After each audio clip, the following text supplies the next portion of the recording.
Alright guys, back here with a $800 4Runner. So we got a new issue today, and the issue is, well, I had some family in town, lent them the 4Runner, and they kind of snapped the key on accident. The lock on that door is kind of jammed, so they tried unlocking the key and it snapped it almost completely through. I went ahead and put in a vise to straighten it out, but see, it's cracked there and on both sides, so this is just a waiting time bomb for it to break in the ignition. So got a new kit here. We have a new ignition, door, and one for the trunk or the little sliding door at the back. Anyways, I'm going to be making a video on how to replace each and every one of these. So we'll start off with the ignition, and that one's the easiest.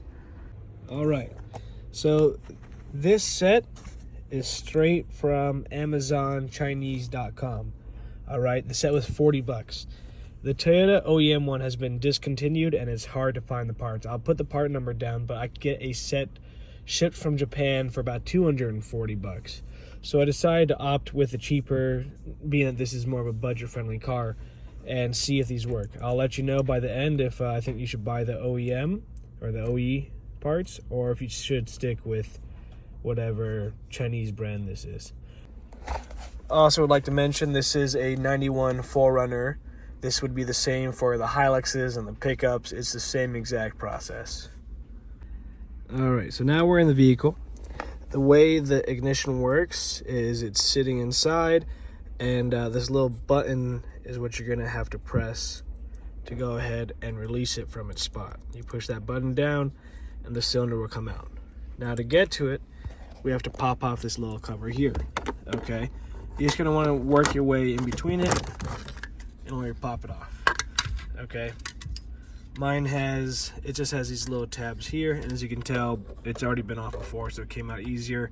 You might have to try a little harder to get yours out. Okay, so first step, pop this little collar out.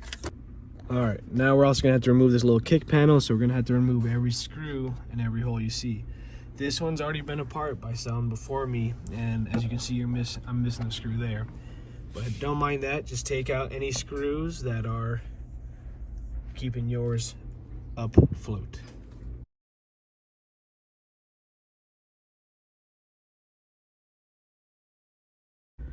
Alright, so I just have it hanging, don't have it completely removed. If you want to completely remove it, you just gotta remove the hood latch cable.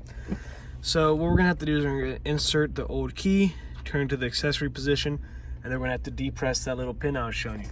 That little pin, I'm gonna take a little screwdriver and stab it up here. Once it's in the accessory position, it will pop it right out. Key the ignition on, accessory. There it is. Go ahead and depress it and slide on out. Alright, and that's all it is. How to depress that little button. Now time to insert the new one. Alright, key in the accessory position. This button can be depressed all the way, and you slide it on in.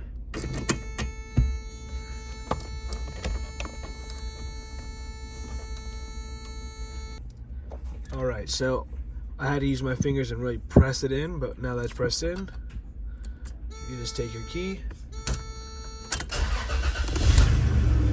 car starts and runs. Okay, so that's all to it. I'm gonna go ahead and put everything back together. Alright, so that's everything to replace this ignition cylinder. So far so good. The Chinese kit has worked, you know. Still, everything works. Now I am going to be replacing all the doors as well, the lock cylinders and the doors, so I'll make a video on those. If you have any questions, leave them in the comments down below, and yeah, take it easy guys. Hope it's all easy for you.